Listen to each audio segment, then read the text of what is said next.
Hello everyone, welcome to our channel Isc Steno. We are starting the passage at speed of 80 words per minute. Start.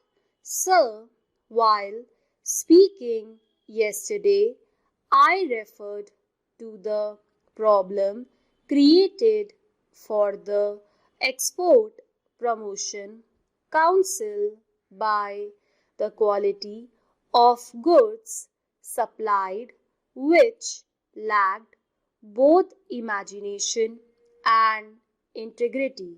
Therefore, not only have standards to be laid down, but some help has also to be given by way of backing properly to all these people who would also like to ask the Honorable Minister to clarify as to how he is going to lay down the standard for the goods. Will the contract between the buyer and the seller be concluded first, and then the quality or standard will be decided? The question of price has to be settled, and we also know that the price varies according to the country that buys the article. I think the House rightly laid emphasis on the desirability of fixing some standard for goods for the home market and also for our imports. The standards for imports, I am told, are governed by other international import rules. Those also must be varying according to the country of import. In any case, unless there are some standards laid down for the sale of goods in the home market, there will be difficulty. There are people who are used to selling things different from what they had advertised. The thing advertised is something other than what is actually sold.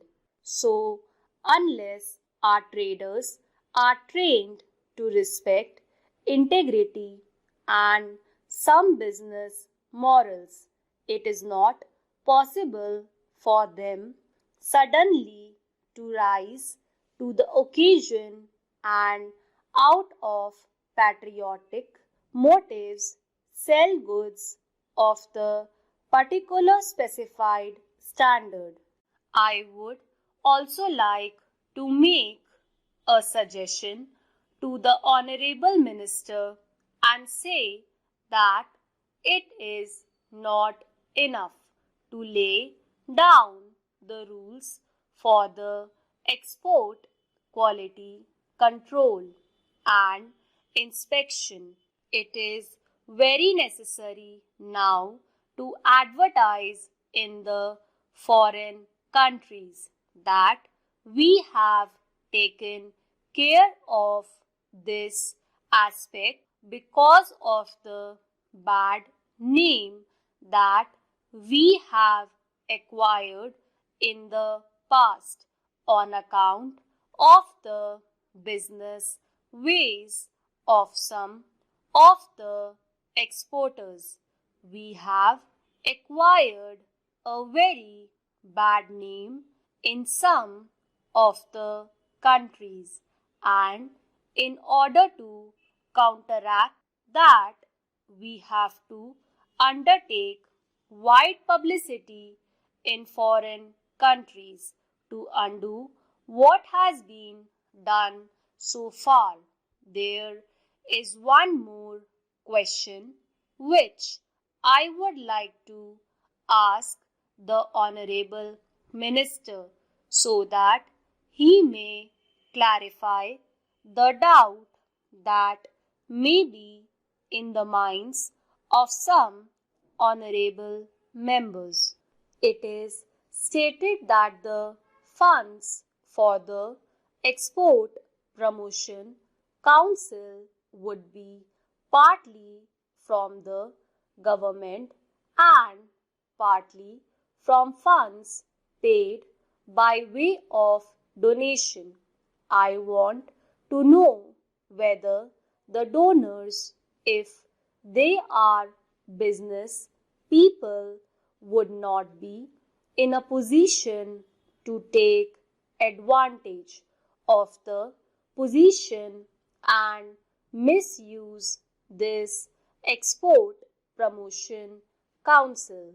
Instead, I would suggest that heavy fees may be prescribed for the inspection of the goods, and if necessary, all the money that is required should come from the government and no money should be accepted by way of donations.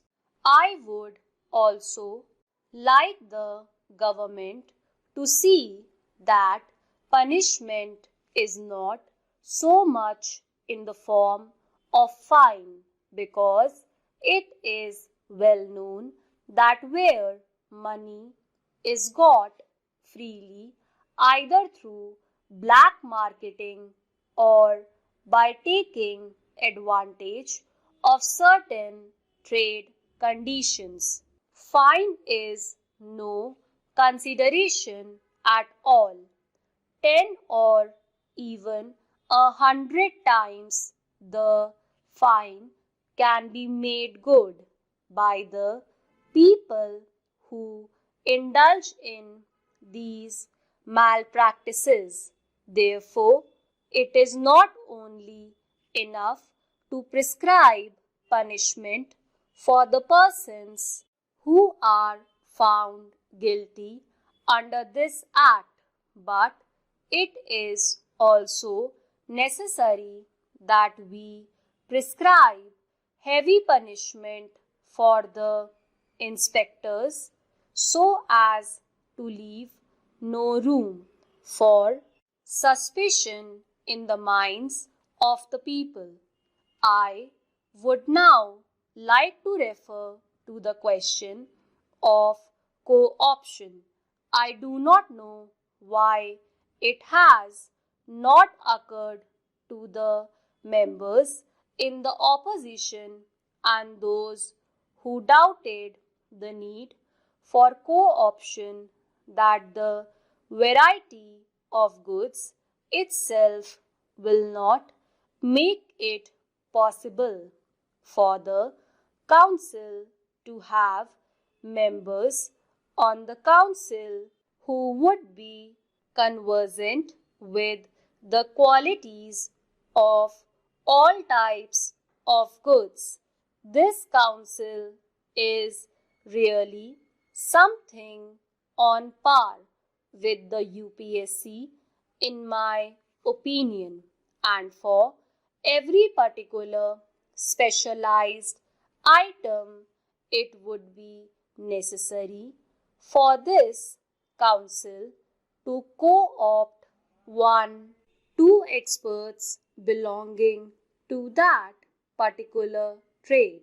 I would, if I may, like to clarify one point in regard to the statement that fell from one of the members yesterday with regard to the deal we had with Poland and Russia over shoes.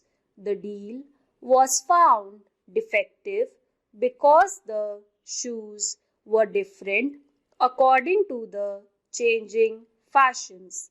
This particular item has come in the report of the Public Accounts Committee. The deal was found defective because the foreigners who are used to machine-made goods expected goods of exactly the same standards as of machine-made goods. Our Indian shoes were made by hand and all of them did not answer the same specifications. These shoes were not meant for fashionable ladies or for others, but they were really meant for the army. Stop.